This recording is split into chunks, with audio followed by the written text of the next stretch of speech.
Okay, in this video I'm going to talk about the wireless trigger system that you're going to use in conjunction with your speed light flashes. There are two types of triggers that you have. You'll notice that there is a transmitter and then a receiver, and they're listed right here. The receiver is what accepts the signal. This goes on to the hot shoe of the flash that you're working with. So you take it on the side and slide the flash into that hot shoe. Now this flash has a lock on it. I got it right here. Let me turn this so you can see it. You've got to unlock this collar here first to be able to slide this onto the hot shoe.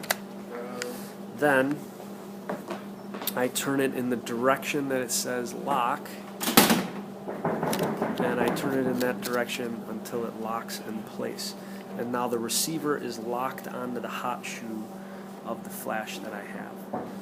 Here's your transmitter. There are several buttons on it on this side that you need to know. This represents the channel of the signal that you're going to fire. The receiver needs to match it.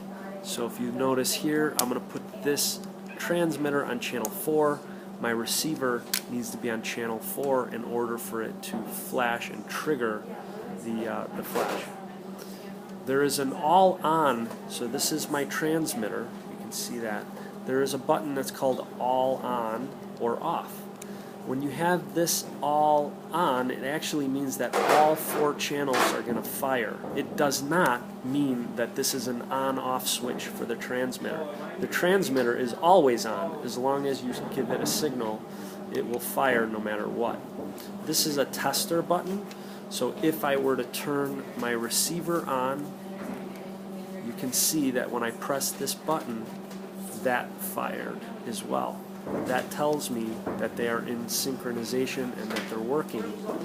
Now, I have this all on the off position, and I'm going to turn this to channel 1 and watch that this did not fire when I pushed the transmitter because this is not in sync with this.